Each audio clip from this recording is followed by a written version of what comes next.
여러분 안녕하십니까? 이어서 경남 소식입니다. 우주항공청 설치 특별법이 이번 달 국회를 통과할 수 있을지 경남에 관심이 집중되고 있는데요. 이런 가운데 사천 우주항공청을 두고 항공우주연구원 노조가 반대하자 누리호 개발에 참여한 연구진들이 직접 찬성 입장을 밝히면서 여론전으로 확대되고 있습니다. 천연수 기자의 보도입니다. 항공우주연구원 노동조합이 최근 발표한 성명의 핵심은 신설될 우주항공청의 직제 문제입니다. 과학기술부 산하 외청이 아닌 대통령 직속 기구로 만들어야 우주 분야를 총괄할 수 있다는 겁니다. 반면 한국형 발사체 누리호 개발에 참여한 항공우주연구원 개발자들은 노조와 의견이 달랐습니다. 이들은 우주 개발의 안정적인 수행을 위해 우주항공청 설치는 지금이 적기라는 입장을 밝혔습니다. 또 발사체 선진국과 기술 격차를 줄여야 하는 시기에 국가 정책에 혼선을 줘서는 안 된다며 노조의 성명을 정면으로 반박했습니다. 우주항공청이 만들어지는 것은 사실은 우리 우주 이거 하는 사람들은 염원이었거든요. 저희들로서는 참 반가운 일이죠. 누리호 개발진의 이 같은 반박에 사천 우주항공청 설치 여론은 다시 힘이 실렸습니다. 관건은 국회입니다. 우주항공청을 사천에 설립할 수 있는 근거가 되는 특별법이 지난달 국회로 넘겨졌지만 아직까지 상임위원회조차 통과하지 못하고 있습니다. 사천에 우주항공청을 두는 정부안과 대통령 직속 본부로 두는 국회안 등 모두 5개 법안이 계류돼 있습니다. 국회 과학기술정보방송통신위는 오는 20일쯤 소위원회를 열어 안건을 통합하는 시도를 할 예정입니다. 정부안과 국회의원 안이 병합 심리돼서 빠른 시일 내에 정부안이 통과될 수 있도록 저희들이 도정 역량을 집중하고 있습니다. 상임위 소위원회를 통과하면 국회 주관으로 공청회를 열고 상임위 전체 회의와 국회 본회의까지 통과해야 합니다.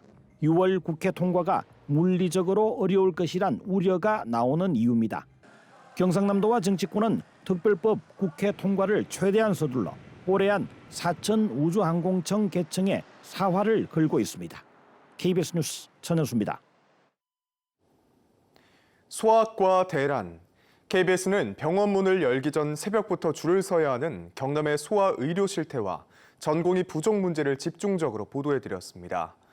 경상남도도 문제 심각성을 인지하고 소아 응급의료 체계 유지를 위해 전문의 채용 인건비로 1인당 2억 5천만 원을 지원하기로 했는데요. 하지만 문제 해결에는 부족하다는 지적이 나옵니다. 보도에 이형관 기자입니다. 지난해 12월 창원 경상국립대병원이 내놓은 소아청소년과 전문의 모집 공고입니다. 주 32시간 소아응급실 전담 근무로 한 달 급여가 많게는 세후 1,450만 원입니다. 하지만 반년 넘게 적임자를 찾지 못했습니다. 한 분 정도 연락 오셨는데 근무 조건을 들으시고는 그 이후에 연락이 없었고 이후에는 단 한 번도 구인에 대한 문의나 연락은 받은 바가 없습니다. 소아청소년과를 희망하는 의사들도 빠르게 줄고 있습니다. 최근 3년 동안 경남에서 소아응급진료가 가능한 대학병원 4곳의 전공의 지원 숫자는 해마다 줄어들고 있습니다. 2달 뒤부터 4년차 전공의들도 수련을 마치고 병원을 떠납니다. 소아응급진료 공백이 더 커질 수밖에 없는 겁니다. 촉탁기를 굉장히 구하기 어려운 상황입니다. 다각적으로 노력은 하고 있는 상태지만 앞으로 계속 유지가 될지에 대한 걱정이 앞섭니다. 경상남도는 대책 마련에 나섰습니다. 의료진 확보가 최우선인 만큼 병원들이 소아 전문의를 채용하면 한 명당 2억 5천만 원씩 지원할 계획입니다. 경상남도가 70%, 병원 소재지인 기초자치단체가 나머지를 부담하는 방식입니다. 인건비 지원을 해서 24시간 소아응급의료 체계를 유지해 나갈 계획으로 있고 민관이 협업을 해서 의료 인력 확보에 최선을 다하도록 하겠습니다. 하지만 실제 효과는 미지수입니다. 의사들의 소아 청소년과 기피 현상이 심각한 데다 비수도권 근무를 희망하는 의사들을 찾기도 쉽지 않기 때문입니다. 소아청소년과 기피 현상으로 시스템이 무너지는 도미노 현상이 일어나고 있습니다. 비전을 확보할 수 있는 전반적인 대책이 나와야 소방청 조사 결과 지난 1월부터 석 달 동안 경남의 18살 미만 소아 청소년 환자 가운데 신고 접수 뒤 병원 응급실 도착까지 골든타임 1시간을 넘긴 사례는 모두 41건, 10%에 육박하는 것으로 집계됐습니다. KBS 뉴스 이형관입니다.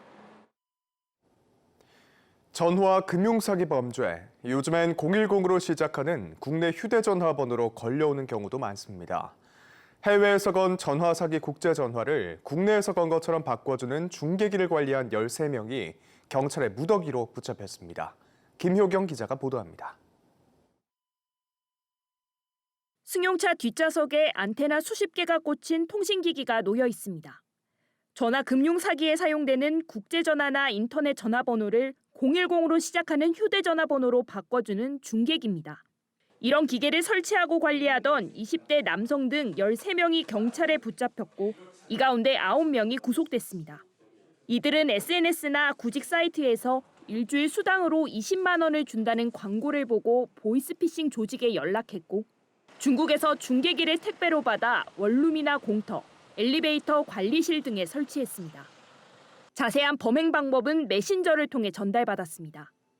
이들은 단속을 피하려고 중개기를 차에 싣고 다니기도 했습니다. 이제 차에 싣고 다니면서 이동을 하면 아무래도 단속을 피할 수 있기 때문에 상선을 통해서 이동하라 또는 중개기를 꺼라 뭐 이런 식으로 지시가. 바뀐 번호는 공공기관과 금융기관으로 속이는 등 메신저 피싱에 주로 사용됐습니다. 경찰이 현재까지 확인한 보이스피싱 피해자는 34명, 피해 규모는 3억 원으로 추정하고 있습니다. 지난해 전화 금융사기 범죄는 2만여 건, 2021년보다 30% 가까이 줄었습니다. 하지만 범행 수단으로 적발된 중개기는 14,900여 대, 전년보다 약 30배 가까이 증가한 것으로 나타났습니다. 경찰은 이번 사건과 관련해 경남과 대구, 전남 등에서 중개기 190여 대와 1,000개가 넘는 유심도 압수했습니다. 또 수당을 지급한 계좌와 유심 공급 업체를 통해 조직 윗선 추적도 이어가고 있습니다. KBS 뉴스 김효경입니다. 대기 불안정으로 인한 소나기 소식이 잦은 요즘인데요. 오늘도 우리 지역에 천둥 번개를 동반한 요란한 소나기가 지나겠습니다. 예상되는 강수량은 낮부터 밤 사이 5에서 60mm 정도입니다. 나가실 때 가방에 작은 우산 하나 챙겨주시는 것이 좋겠습니다. 한편 출근길 안개를 주의하셔야겠습니다. 내륙을 중심으로 가시거리 1km 미만의 짙은 안개가 끼는 곳이 있겠는데요. 차량 운행 시 교통안전에 각별한 유의가 필요하겠습니다. 오늘 우리 지역은 고기압의 가장자리에서 구름 많겠습니다. 자외선 지수는 매우 높은 단계까지 오르겠습니다. 자세한 지역별 기온 살펴보겠습니다. 현재 기온 창원이 19도, 함안이 20도로 출발하고 있습니다. 한낮에는 창원이 28도, 함안 30도로 어제와 비슷하겠습니다.